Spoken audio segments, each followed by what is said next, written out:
안녕하세요 여러분, Margot입니다. Hi everyone, it's Margot. Bonjour tout le monde, c'est Margot. J'espère que vous allez bien. Perso, moi ça va. Je suis un petit peu perplexe. Tout simplement parce qu'aujourd'hui on va parler d'un drama japonais. C'était absolument pas prévu. Je me suis fait prendre en guet-apens. Donc aujourd'hui on va parler du drama Koiwa Tsuzuku Yodakema Demo. Donc en anglais c'est An Incurable Case of Love. C'est un drama issu d'un manga, je crois que c'est un manga du même nom. Le drama contient 10 épisodes de 45 minutes et il date de 2020.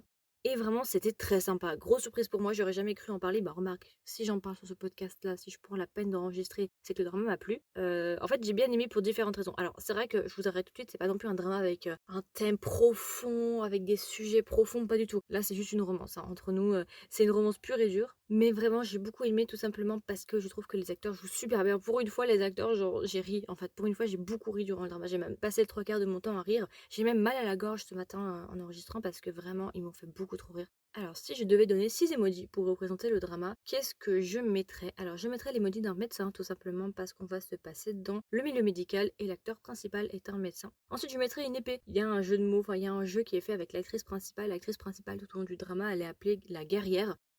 Ensuite, je mettrai un temple parce que on va dire que la religion et les dieux sont assez importants dans le drama, alors vous comprendrez dès les premières minutes. Ensuite, je mettrai une brioche tout simplement parce que l'acteur principal adore tout ce qui est sucré et les brioches. Ensuite, en autre emoji, en 5e emoji, je mettrai des fleurs de cerisier tout simplement parce que l'actrice principale s'appelle Sakura et Sakura en japonais veut dire fleur de cerisier. Et enfin, je mettrai l'emoji d'un cœur tout simplement parce que c'est une romance. Il va même y avoir un triangle amoureux, je vois même un quatuor amoureux. Il va y avoir beaucoup de conflits dans le drama, on va dire. Alors, je vais vous donner le casting pour que vous sachiez un petit peu qui y a dans le drama si vous ne connaissez pas le drama. Donc l'actrice principale, c'est Kami Shiraishi Mone. Elle va jouer le rôle de Sakura Nanase.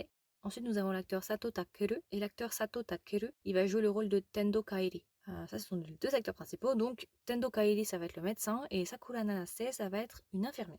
Alors, de quoi va parler le drama? Bah, tout simplement, c'est une romance. Comme je l'ai dit, ça va être une romance dans le milieu médical. En fait, ce qui s'est passé, c'est que quand elle était adolescente, en se promenant dans la rue, elle va tomber sur une personne âgée qui va faire une crise. Alors, je me rappelle plus exactement ce qu'elle a exactement comme problème de santé, mais elle va perdre connaissance. Et bah, comme c'est une adolescente et qu'elle a zéro connaissance en médical, elle va appeler à l'aide. Et justement, au même moment, Tendo Kaili, lui, passait par cette rue-là et il a entendu Sakura Nanase crier. Et du coup, il a réussi à sauver la dame en question grâce à Sakura. Et à ce moment-là, Sakura, elle va tomber amoureuse de Tendo Kairi et elle va se promettre tout simplement de devenir médecin ou de devenir infirmière en tout cas dans le même hôpital que lui afin de le retrouver. Ça, c'est le début du drama. Ensuite, ce qui va se passer, c'est que Sakura Nanase, elle va réussir à devenir une infirmière, elle va même rentrer dans le même hôpital que Tendo Kairi et du coup, ils vont travailler ensemble. Dès qu'elle va le rencontrer, elle va lui déclarer son amour, mais elle va se rendre compte qu'en fait, Tendo Kairi n'est peut-être pas la personne qu'elle s'était imaginée et qu'elle avait romantisée et qu'en fait, bah, il est pas si gentil que ça et même ses collègues de travail l'appellent le démon. Je sais plus s'il l'appelle le diable ou le démon.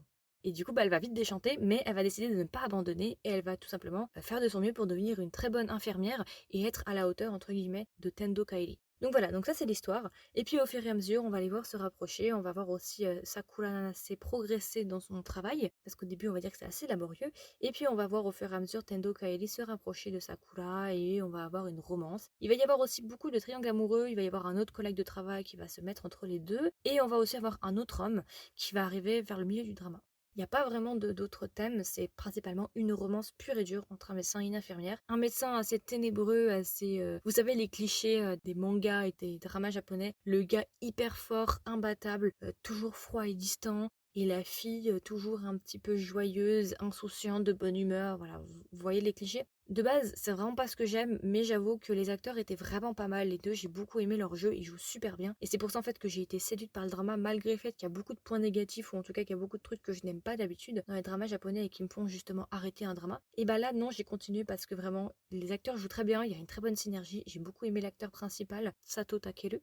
J'ai beaucoup aimé cet acteur, je l'ai découvert d'ailleurs parce que je ne le connaissais pas. Je suis assez étonnée globalement du drama parce que je trouve que c'était vraiment pas mal. Après, voilà, il y a toujours les problèmes des dramas japonais, la manière dont c'est filmé, les éclairages. Vous savez, ces éclairages que j'aime pas du tout, qui font très les feux de l'amour.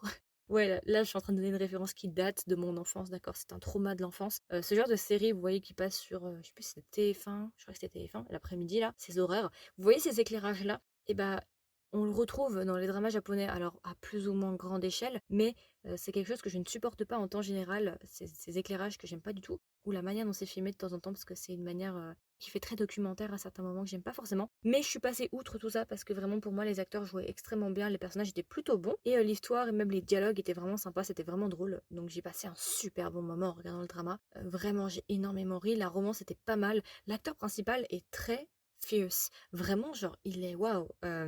Faut pas rigoler avec lui, hein, vraiment. Sur tous les plans, hein, sur tous les plans, autant le plan professionnel que le plan privé. Waouh. J'étais très choquée en fait parce que j'ai l'habitude des dramas chinois et des dramas coréens. Ils sont beaucoup moins expressifs, on va dire. Là, les dramas japonais, le gars, il rigole pas quand même. Enfin, je sais pas. Ça fait très longtemps que j'avais pas vu un personnage aussi. Même Van Kushing dans World of Honor. Parce que rien à voir, mais j'ai regardé World of Honor, le drama chinois. Même Van Kushing, il est osé. Mais c'est pas ce type d'osé là. Lui, il est osé, mais il flirte. Ce gars-là, justement, Tendo Kairi, c'est différent. Lui, il ose, mais il agit. Vous voyez. Enfin voilà. Je vais pas en dire plus, je vous laisserai regarder le drama. Je pense que si vous avez vu un petit peu passer sur Instagram, vous voyez où je veux en venir. J'étais assez surprise. Mais dans l'ensemble, c'est vraiment un drama que j'ai beaucoup aimé. Après, voilà, les points négatifs, comme je disais, c'est les stéréotypes. Les personnages sont des stéréotypes et ça, j'ai pas forcément tout le temps aimé. Mais bon, je suis passée outre ça parce que j'ai vraiment aimé en soi leur jeu et l'alchimie qu'il pouvait y avoir entre les personnages. Parfois, ouais, l'acteur principal, parfois peut-être ça faisait trop, surtout vers la fin. L'intonation de la voix, c'est toujours un petit peu la même chose, ça fait toujours... ouais. Voilà. Vous comprendrez, je pense, où je veux en venir par là, mais c'était des stéréotypes, mais ça m'a pas non plus trop dérangé parce que j'ai trouvé vraiment que l'histoire a été sympa. Si je devais recommander un ami ou une amie, qu'est-ce que je lui dirais? Je lui dirais que c'est un drama japonais, donc si vous aimez les dramas japonais, allez-y. C'est un drama de 10 épisodes, donc c'est super court, surtout de 45 minutes, donc c'est relativement court. Si vous aimez le milieu médical, bah, ça se passe dans un milieu médical. Donc si vous cherchez une romance vraiment sympa, un petit peu intense, avec un personnage qui est relativement jaloux et qui a beaucoup de charme, vous allez aimer le drama. Si vous voulez aussi rire, si vous voulez un drama assez drôle, je vous le recommande parce que vraiment, j'ai éclaté de rire à certains moments. Vraiment, ça m'a tué. Non mais vraiment, j'ai beaucoup ri. Genre, hier soir, j'ai passé une soirée d'enfer. J'ai pas arrêté de pleurer de rire, c'est beaucoup trop drôle. Du coup, bah, c'était une grosse surprise parce que je pensais pas faire un drama japonais et ça fait très longtemps que j'ai pas regardé un drama japonais. Mais je trouve ça sympa parce que ça casse la routine, ça change un petit peu, ça fait du bien aussi d'avoir des nouveaux horizons, ça fait du bien de se faire surprendre aussi. Donc, bah, je vais m'intéresser un peu plus au drama japonais finalement. Je vais aller regarder, je suis en train de chercher ces temps-ci, mais bon, j'ai l'impression de me noyer dans un grand bassin parce qu'il y a tellement tout et n'importe quoi, c'est comme tout d'ailleurs, hein, que je sais pas vraiment où aller chercher. Et du coup, si je devais donner une note au drama, combien est-ce que je lui donnerais? Alors là, très bonne question parce que je ne sais pas. Je pense que je lui donnerais 15 sur 20. Parce que vraiment il est pas mal, j'ai bien aimé, c'était une très bonne romance. Le milieu médical, je suis un petit peu moins fan, c'est un petit peu moins mon truc, mais ça m'a pas du tout dérangé et je trouve que vraiment c'était vraiment une romance qui était sympa. Je sais pas pourquoi, mais je me suis laissée charmer, je me suis laissée prendre dans le guet-apens. Donc oui, je pense que je lui mettrais 15 sur 20, clairement. Du coup, je pense que j'ai fait le tour par rapport au drama Koiwa Tsuzuku Yotokuma Demo, An Incurable Case of Love. Ça, c'est le titre alternatif. Et puis voilà, écoutez, j'espère que ça vous aura plu, j'espère que ça vous aura donné envie de regarder des dramas japonais, peut-être que vous aussi, vous allez retomber dans les dramas japonais. Et puis voilà, je vous souhaite une agréable journée ou une agréable soirée, et je vous dis à la prochaine. Bye! Du coup, vous pouvez trouver gratuitement ce podcast sur Spotify, Apple Podcasts, Google Podcasts, Deezer et encore. Si jamais vous écoutez ce podcast sur Spotify, maintenant sur Spotify, vous avez la possibilité en dessous de chaque épisode de répondre à différentes questions ou de répondre à des sondages. Donc si vous voulez commenter, donner votre avis, n'hésitez pas à swiper vers le haut. Si ça vous intéresse, le podcast possède aussi un compte Instagram. Donc si jamais le compte Instagram c'est Kedrama avec un S, tiré du bas Margot avec un O. Et enfin, le podcast possède un Discord. Donc si ça vous intéresse, je vais laisser un lien du Discord sous chaque épisode. Comme ça, vous pourrez directement venir nous rejoindre sur Discord pour qu'on discute ensemble.